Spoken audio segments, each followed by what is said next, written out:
안녕하십니까, 래필입니다. 8월 18일이고요.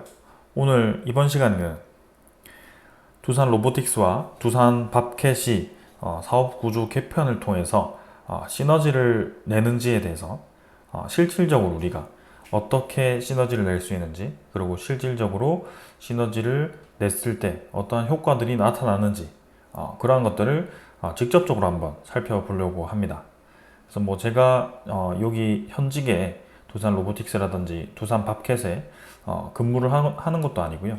일단은 제가 접할 수 있는 소식을 토대로 좀 말씀을 드린다는 점을 생각을 해주시고, 여기에 대해서는 주어진 사실로만 좀 언급을 드린다는 점을 말씀을 드리겠습니다. 자, 일단 여기서 두산 로보틱스와 두산 밥캣의 사업 구조 개편 및 성장 전략에 대한 자료가 7월 달에 오픈이 되었습니다. 그래서 뉴 두산이라고 해서 클린 에너지와 스마트 머신, 어드밴스드 머티리얼즈라고 해서 총 3가지 테마로 사업 전략을 짠다라고 표현이 되어 있습니다. 그래서 친환경 에너지 사업에서는 두산 에너빌리티가 주축을 두고 있는 것 같고요. 수소 암모니아, 가스터빈, 그 다음에 수소 터빈, 원전 SMR, 해상 풍력, 리사이클링, 이렇게 총 4가지로 크게 나뉘어져 있습니다. 첨단 미래기술 융합 지능형 기계가 이제 자율주행 건설과 산업 차량, 제조 서비스용 협동 로봇 솔루션, 이렇게 나뉘어져 있고요. 나머지가 이제 반도체 종합 오사트, 그 다음에 반도체 모바일, EV용 첨단 소재, 이렇게 나뉘어져 있습니다. 그래서 지금 계속해서 문제가 되는 것은 이렇게 이제 사업 구조를 구상을 했다라고 하면서 두산 밥캣이 이 친환경 에너지 사업에 맞지 않다라는 논리를 지금 만들어낸 거고요. 거기서 두산 밥캣을 두산 로보틱스로 만들기 위한 그 작업이 첨단 미래기술 융합 지능형 기계라고 테마를 하나 만들어서 그 안에 집어넣게 됩니다. 큐벡스도 그 중간에서 떨어져 나가가지고 두산 지주사 아래로 바로 떨어지게 되는데요. 제가 이전 영상에서 말씀드렸다시피 두산 밥캣과 두산 큐벡스는 지금 이제 이익 잉여금을 굉장히 많이 가지고 있는 두 기업입니다.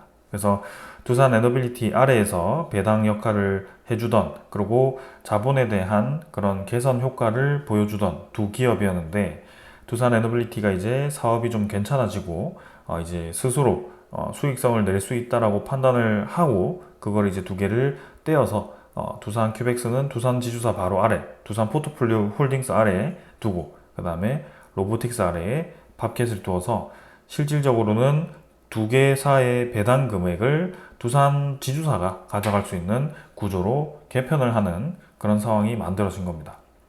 그래서 재무적인 효과만 본다면 두산 에너빌리티도 그리 나쁘지는 않아 보이지만, 사실 장기적으로 밥캣과 큐벡스의 그런 이익 잉여금을 활용할 수 있는 그런 혜택이 날아가는 것이고, 그리고 당장에서야 배당 수익금이 줄어들고, 그리고 두산 밥캣의 지분을 통해서 차입금을 활용하던, 그죠?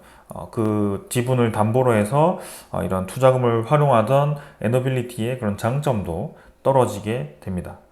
그래서 단순히 차입금 7천억을 떼가서, 그리고 큐벡스를 팔아서 현금을 받아서 1조를 만들어서 그걸 이제 친환경 에너지 사업에 사용할 수 있다라고 표현이 되어 있지만, 실질적으로는 큐벡스는 이익 잉여금을 포함한다면 사실 제값을 받지 못하고 그냥 자본금, 겉으로만 드러나 있는 자본금만큼만 돈을 수령해서 그냥 다시 되돌려주는 느낌이다 라고 보시면 될 것 같고, 밥캣 같은 경우도 그냥 자본금에서 사실 이 부채를 더 붙여가지고 더 싸게 그냥 주는 것이다. 그러니까 이익잉여금이 지금 5조 가까이가 되는데 거기에 대한 가치가 전혀 매겨지지 않고 있다.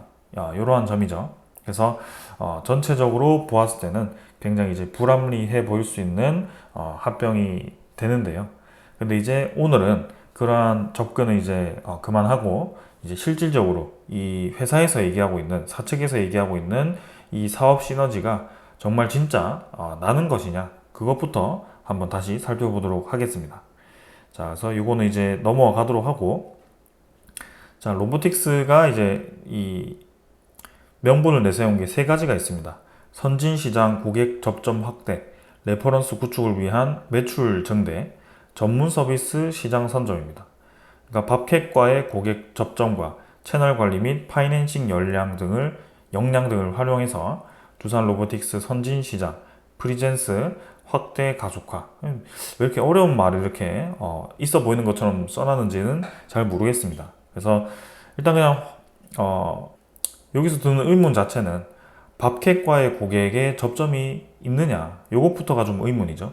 왜냐하면 밥캣은 두산 로보틱스와 영위하고 있는 사업이 다릅니다.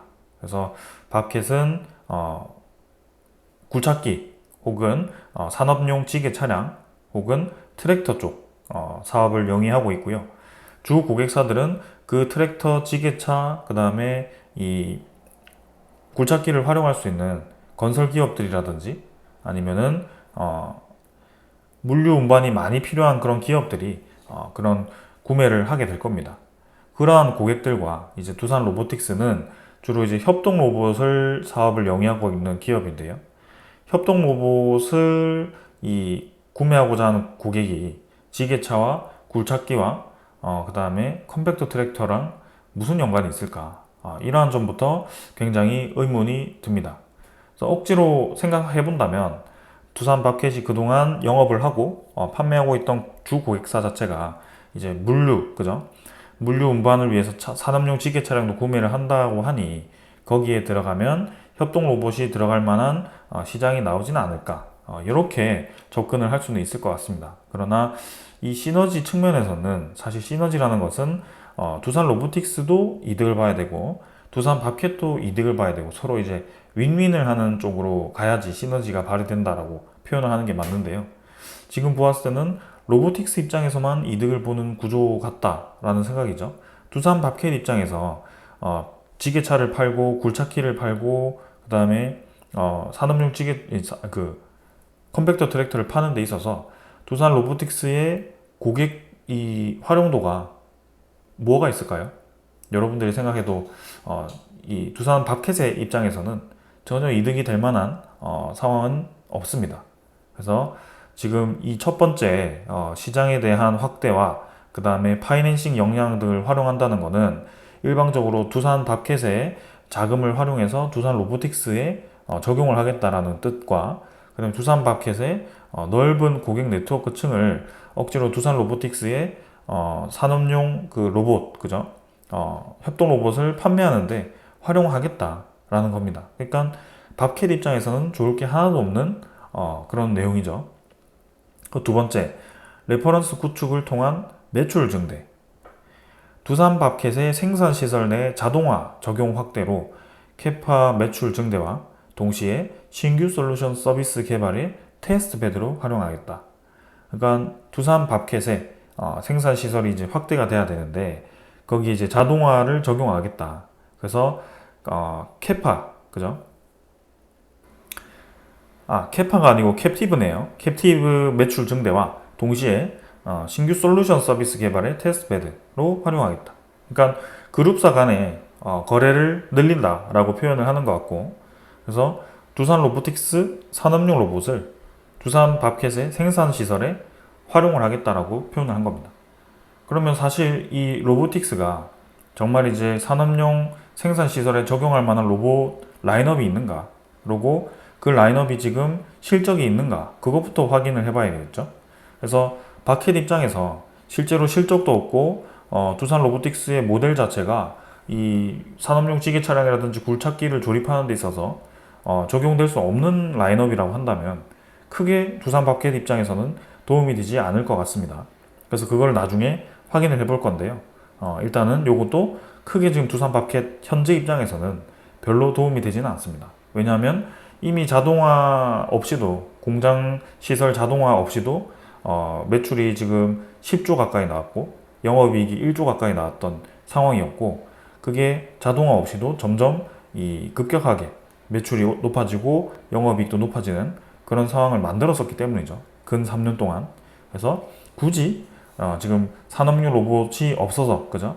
협동 로봇이 없어서 두산 밥캣의 매출에 중대한 영향을 주지는 않는다. 현재 성장성에 영향을 주지 않는 상황이다. 이렇게 보시면 됩니다. 그리고 전문 서비스 시장 선점, 건설, 물류, 농업 분야에서의 두산 밥캣 업력과 고객 기반을 활용해서 고객 니즈에 부합하는 솔루션 개발 및 시장 선점이죠. 그래서 건설과 물류, 농업 분야에서 두산 밥캣 업력을 이용하겠다. 고객 기반을 활용해서 고객 니즈에 부합하는 솔루션 개발을 하겠다. 똑같은 내용이죠. 첫 번째나 세 번째나. 결국에는 두산 밥캣의 이 영업력을 두산 로보틱스 쪽에 활용하겠다는 겁니다. 그래서 로보틱스 입장에서만 사실 좋은 내용들이 꽉 차 있다. 그리고 이 고객 접점에 대해서 설명이 되어 있지만 사실 이 협동 로봇과 그 다음에 이 굴착기와 산업용 지게 차량과 컴팩트 트랙터를 구매하는 고객과는 완전히 다른 고객들이다. 그래서 그게 지금 연결되는 것처럼 이렇게 표현을 해놨지만 실질적으로는 그 고객 자체가 분류가 돼야 되는 고객인데 그걸 억지로 합치겠다라고 얘기를 하는 거죠. 그리고 이제 로봇을 활용해서 두산 밥캣 공장에 자동화를 적용하겠다. 그걸로 생산 라인 자동화를 해서 프로젝트 트랙트 레코드를 확보해서 뭐 전기차라든지 2차 전지 등 이러한 이 턴키 수요 높은 북미 시장 고객을 공략하겠다라고 되어 있습니다. 뭐 좋은 그림 갖다 붙여놨네요. 현대차 이 아이오닉 조립하는 거요. 그죠? 지게차 고객 기반 물류 솔루션 판매 확대를 하겠다. 근데 이 물류 솔루션은 사실 두산 로보틱스와 두산 밥캣이 아니고요. 두산 로지틱스라고 해서 이미 이제 두산 아래에 자회사가 하나가 있습니다. 그래서 두산 로지틱스가 이미 이 물류 솔루션을 제공을 하고 있는데 왜 굳이 밥캣과 로보틱스를 합쳐가지고 이 물류 솔루션을 하려고 하는가? 그죠? 그것도 좀 이해가 되지 않습니다. 그리고 정말 이 자동차에 적용 가능한 산업용 이러한 이 적용 가능한 이 협동 로봇을 지금 생산하고 있는가? 그것부터 한번 조금 이따가 살펴보도록 하겠습니다. 결론은 이제 전체 시장이 성장하니까 우리 이 회사가 이 두산 밥캣과 합병을 하면 그 파이낸싱 자금으로 R&D도 진행하고 그걸로 이제 영업력도 높여서 더 크게 우리가 성장할 수 있다라고 표현을 하는 것 같습니다. 그래서 이렇게 시장 전체가 커지니까 성장 기회가 많다. 그게 이제 건설, 물류, 농업 이렇게 얘기를 하고 있습니다. 근데 사실 두산 밥캣에 지금 이제 익률이 떨어지고 그 다음에 이 매출이 떨어지고 증가하고 이러한 영향 자체가 협동 로봇이 공장 내에 있냐 없냐가 문제가 아니죠. 지금 가장 큰 문제는 전체 건설 시장이 확대가 되면 두산 로보틱스 아니 그 두산 밥캣에 대한 이 소형 장비들이 수요가 늘어나서 매출이 늘어나고 그 건설 시장이 좀 깔아앉는다 싶으면 줄어들고 이러한 상황인데 지금 시너지를 활용한다는 것 자체가 저는 좀 이해가 되지 않습니다. 이미 두산 밥캣 입장에서는 로보틱스가 두산 밥캣에 도움을 줄 만한 상황이 사실 없다라고 봐도 될 것 같거든요. 현재 상황에서는. 그리고 자동화 솔루션을 저거 이제 공장 자동화를 얼마나 잘할지 모르겠지만 아직 시작도 하지 않은 것이기 때문에 이제 시작한다라고 해도 사실 수년이나 걸릴 것 같습니다. 그래서 빨라봐야 2030년 정도는 돼야지 공장 자동화가 좀 시작되지 않을까 그런 생각인데 그게 뭐 어떻게 구체적으로 되는지는 표현이 되어 있지 않습니다. 그러니까 이 번지르르한 말로만 지금 이제 짜맞추기를 한 거죠. 두 개의 시너지가 나온다고. 자, 그래서 여기 Y 로봇 인더스트리라고 해서 무인화 자동화 트렌드 속 로봇 기술에 따른 거대 잠재 시장 기회라고 되어 있습니다. 그래서 인간과 같은 광범위 업무 수행을 한다. 이렇게 되어 있는데 지금 뭐 판단 전문성 필요 뭐 이렇게 뭐 이 표를 막 써놨습니다. 근데 이거 다 알 필요 없을 것 같아요. 지금 가장 중요한 것은 밥캣 입장에서 어떠한 게 필요한가 하거든요. 인간과 같은 광범위한 업무를 수행한다라고 해서 밥캣의 산업용 지게 차량과 그런 뭐 이 굴착기라든지 그 다음에 컴팩터 트랙터가 막 로봇 팔이 달려갖고 막 이제 사람처럼 협동 로봇 팔을 적용해가지고 그렇게 행동해야 된다? 그거 아니잖아요. 그죠? 자동으로 자율주행으로 가서 본인들의 할 일을 자동으로 하고 그리고 인간을 보조해 줄 수 있고 그리고 이제 충전 같은 거, 그죠? 지금 이제 뭐 이 LPG와 같은 그런 연료를 쓴다라고 한다면 이제는 수소라든지 아니면 아예 이 전기 배터리를 활용해서 그런 친환경 쪽, 그 다음에 충전이 좀 쉬운, 그죠? 연료 소모가 그렇게 빠르지 않은 그런 이 소형 차량들을 만드는 건데, 그게 사실 로보틱스와 관련이 별로 없어 보이죠. 지금 생각해 봤을 때는.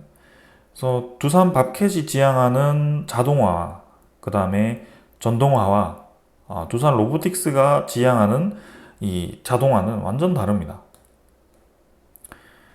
그러니까 뭐 굴착기라든지 그런 컴팩트 트랙터라든지 산업용 지게 차량이라든지 이런 것들은 이 사물을 인식해서 그거를 이제 막 왔다 갔다 하면서 자동으로 그거를 옮기거나, 그 다음에 뭐 농업용 쪽에서 이제 그 풀을 깎는다든지, 이제 밀지 않은 쪽을 다시 밀지 않고 그런 식의 좀 로봇 청소기 같은 그러한 이 움직임들이 필요한 요소들인데요.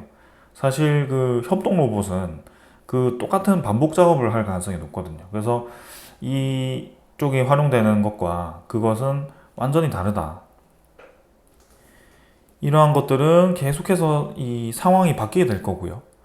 그런 것들을 이미지라든지 뭐 그런 라이더 센서라든지 이런 것들을 통해서 주변을 상황 판단을 해서 거기 상황에 맞게 계속 다른 행동을 해야 되는데, 이 두산 로보틱스의 로봇은 조금 다르다. 그죠? 지정된 위치로 가서 뭐 집으면 되는 거고, 지정된 위치에서 뭐 볼트를 조인다든지 그런 식의 단순 작업을 할 가능성이 높다. 그래서 그게 두 개가 바라보는 그런 시너지가 목적이 다른데 그걸 이제 합쳐가지고 시너지를 내겠다라고 하니 그게 좀 이상하죠. 네. 그래서 그러면 과연 두산 로보틱스가 지금 영위하고 있는 이 사업 자체가 어떤 사업인가를 좀 자세하게 한번 알아보려고 합니다. 로보틱스의 홈페이지에 들어오면요, 제품의 라인업을 볼 수가 있습니다. E 시리즈, H 시리즈, M 시리즈, 뭐 A 시리즈 이렇게 있는데요. 모두 다 이제 협동 로봇이죠. 그래서 이 시리즈를 먼저 좀 보도록 하겠습니다. 세계 최초 뭐 F&B죠. F&B가 뭔지 아십니까? 푸드 비버리지인 것 같습니다. 그러니까 음식, 식료품의 운반이라든지 그런 제조에 필요한 로봇이라고 되어 있습니다. 주요 장점 넘어가고 메인 어플리케이션 보겠습니다. 치킨, 커피, 누들, 아이스크림, 맥주 이런 쪽에 이제 사용되는 로봇이고요. 주로 이제 식료품 쪽에 활용되는 모델입니다. 그래서 가반 중량을 보시면 5kg밖에 되지 않죠. 네. 이 가반 중량이라는 건 얘가 들 수 있는 중량인 것 같습니다. 그래서 작업 반경 900mm 정도고요. 가반 중량이 낮기 때문에 이거는 무거운 걸 들 수 없는 시리즈입니다. 그리고 이제 나머지 다른 시리즈도 한번 같이 보겠습니다. H 시리즈, 네, H 2017. 요거는 이제 제법 좀 무거운 걸 들죠. 20kg, 뭐 1700mm 정도 되는데요. 주로 이런 이제 상자 같은 거, 네, 택배 같은 거 있잖아요. 그런 거 이제 쌓는 거, 그죠? 그런 거에 좀 적합한 모델인 것 같습니다. 20kg라고 하면 사실 뭐 자동차를 조립하고 뭐 찌개 차량을 조립하고 이런 거에는 좀 무게가 부족해 보이죠, 사실. 이것도 25kg입니다. 그래서 마찬가지고요. 조금 더 무겁긴 하지만 여전히 저는 부족해 보입니다. H 시리즈도. 그리고 M 시리즈, 이것도 보시면 주로 지금 뭐 조립, 머신 텐딩, 용접 이런 쪽, 그죠? 폴리싱, 주로 이제 사람이 하는 좀 이제 무겁지 않은 그런 작업들을 진행하는 것으로 좀 보여지고요. 이것도 마찬가지 가반 중량이 6kg밖에 되지 않습니다. 가벼운 애들만 지금 다루고 있는데요.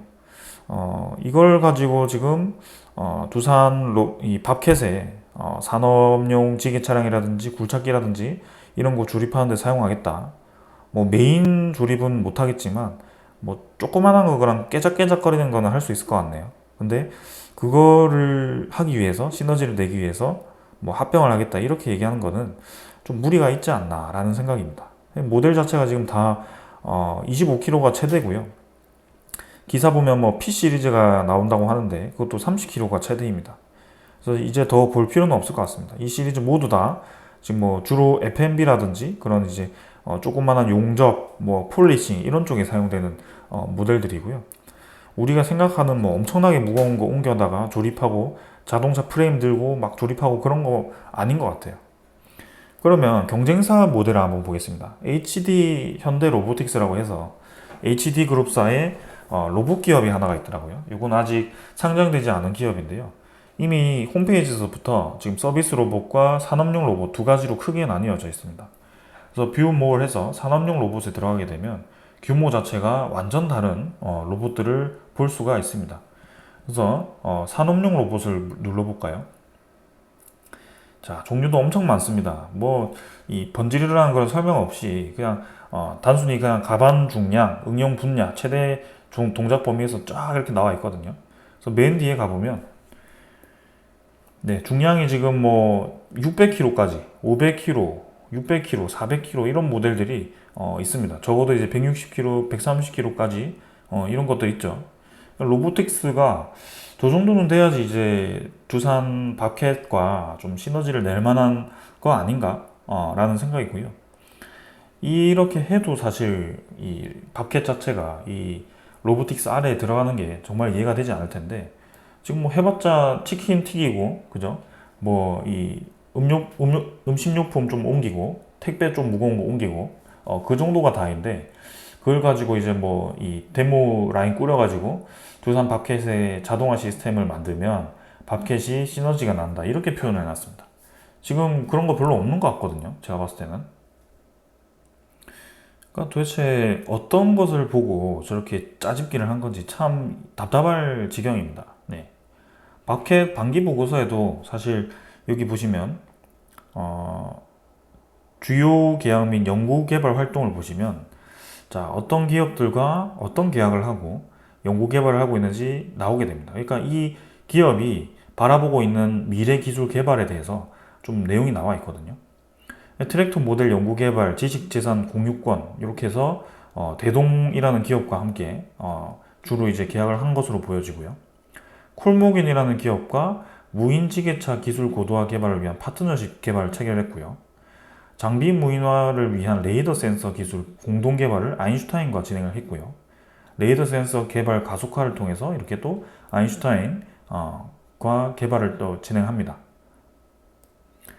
그 다음에 그린지라는 기업과 자율주행 솔루션 개발, 미국 플러그 SKENS와 수소 연료전지 지게차 개발 상호 협력, 원격 무인화 전동 기술 파트너십 체결해서 에그토노미. 그러니까 전부 다 무인 원격 조절, 수소 연료전지, 그다음 자율주행 솔루션 이렇게 다른 이 해외 기업들과 이미 계약을 다 체결하고 개발을 진행하고 있습니다. 근데 여기 갑자기 왜 협동 로봇이 들어가더니 협동 로봇과 시너지를 발휘할 만한 그런 자리가 저는 없어 보이거든요. 이쪽에 활용되는 무인화와 이거의 무인화는 완전 다른 거죠. 근데 그걸 마치 동일한 맥락인 것처럼 그렇게 짜집기를 해서 저렇게 표현하는 것 자체가 참 이 한숨밖에 안 나옵니다.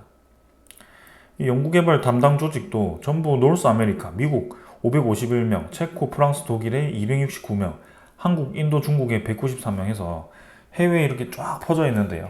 각자 개발할 거 개발하고 있는데 그 갑자기 이제 협동 로봇 들어와가지고 뭘 어떻게 그렇게 시너지를 내서 저렇게 해외에 퍼져 있는 인력들과 어떤 시너지를 낼 건지 네, 그것부터가 이해가 되지 않습니다. 그리고 뭐 이런 개량 개선 관련해서 과제명을 보시면 전부 다 이제 그런 이제 그 지게차 안쪽 그 다음에 컴팩터 트랙터 안쪽 이런 원격 자동 이런 쪽과 관련된 개발이 다 진행되고 있는데요. 어느 곳에서도 공장 이 생산 자동화 라인을 꾸리기 위한 뭐 개발 과제라든지 그러한 목표는 볼 수가 없었습니다. 그래서 지금까지 두산 밥캣의 목표와는 전혀 다른 방향으로 갑작스럽게 원래 그렇게 생각했던 것처럼 짜여짐이 만들어졌고요.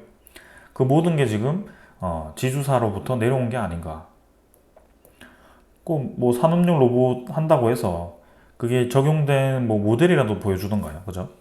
뭐 해봤자 이렇게 977 로보틱스와 대구소 단체 급식 튀김 솔루션을 선보이고 그 다음에 뭐 LG 쪽과 함께 뭐 전기 자동차 충전을 자동화하겠다. 그거 그냥 구멍 찾아가지고 센서 딱 구멍 맞춰서 끼우면 그만인 거를 그걸 이제 뭐 엄청나게 대단한 것처럼 표현하죠. 근데 지금은 밥캣의 그런 조립 자체는 완전히 다른데요. 이렇게 현대 로보틱스처럼 네, 엄청나게 큰 중량을 다루는 로봇 이 모델들이 다양하게 필요하고 실제로 그걸 적용했어야 됩니다. 네. 그 이러한 제역이라든지 그러한 것들이 쉽지 않은데요. 그거를 지금 모델 몇 개 가지고 한 거 가지고 이제 전부 시너지를 내겠다라고 표현을 한 겁니다.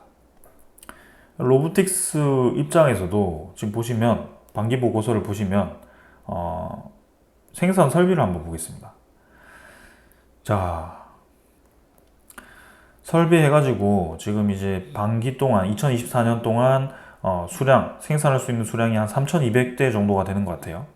근데 대당 이제 4,800만 원 정도 해가지고 총 이제 다 하면은 한 130억 정도 하는 것 같습니다. 근데 중요한 것은 지금 이제 2026년까지 설비 신설 및 매입 계획을 보시면 12,000대까지 지금 이제 생산량을 늘리겠다라고 표현이 되어 있어요. 그래서 총 3만 대까지 이렇게 생산할 수 있도록 늘리겠다라고 되어 있는데 3만 대가 아니고 300억 정도를 투자하겠다라고 되어 있는 거죠.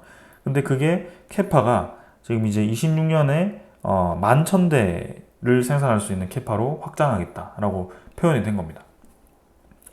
아까 3,200대 하는데 130억 정도 했는데요. 26년에 11,000대를 팔면 4배 정도라고 해도 매출이 엄청나게 늘어나지 않죠? 여기 아까 제가 이제 대당 4,800만 원이라고 했는데요. 잘못 표현이 되었고요. 여기 1,000원 단위로 보았을 때 3,200대 가격이 지금 487억입니다. 그러니까 11,000대면 한 1,000억에서 2,000억 정도 밖에 되지 않죠. 그 정도밖에 되지 않습니다. 26년을 가더라도. 그러니까 엄청나게 이제 캐파를 늘려야지 뭐 조 단위의 매출이 나오고 그럴 텐데요. 로보틱스가 뭐 급격하게 성장을 지금 생각할 수 있다라고 생각할 수가 없죠. 그래서 그냥 단순히 그냥 밥캣이 로보틱스 아래에 들어가서 완전히 합병돼 버리고 그 잉여금 자체를 로보틱스를 위해서 사용된다. 그리고 배당금을 두산 지주사를 위해서 사용된다. 요것 자체가 불합리하다고 계속 얘기를 하는 겁니다.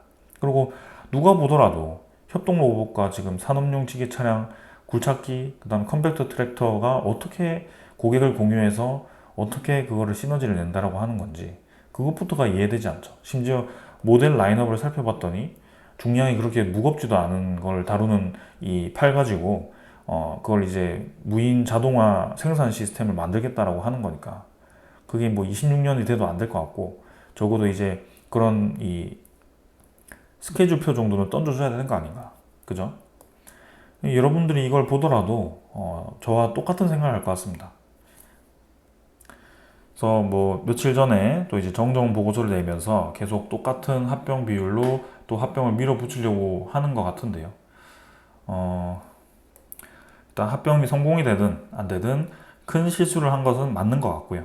신뢰도 측면에서 굉장히 많이 신뢰도를 잃었다. 그리고 그동안 두산 에너빌리티를 좀 이제 믿고 가던 이 주주분들도 최근에는 좀 많이 신뢰를 잃어버렸다라고 생각이 들고요. 그리고 앞으로 이제 뭐 연기금 투자자라든지 아니면 금감원에서 어떤 대응을 보일지는 모르겠지만 일단은 우리는 지금 이 상황을 회피를 하기 위해서는 9월 10일까지는 적어도 한번 지켜봐야 될 것 같고 그 9월 10일 전에 어느 정도 결판이 나지 않을까. 사측에서도 매수 청구권이 부담스럽기 때문에 그 청구권을 행사하지 않기 위해서는 우리가 행사하지 않도록 유도하기 위해서는 주가를 올릴 수밖에 없다라고 계속 말씀을 드리는 거고요. 그 9월 10일 전에 좀 그러한 소식들, 우리가 기다리던 소식들이 오픈이 되어서 주가가 올라간다면 거기서 그만두셔도 되고요. 혹은 이제 좀 더 가져가서 뭐 매수 청구권 만약에 합병이 통과되었을 때 매수 청구권을 행사해도 되고요. 뭐 그거는 자유롭게 하시면 됩니다.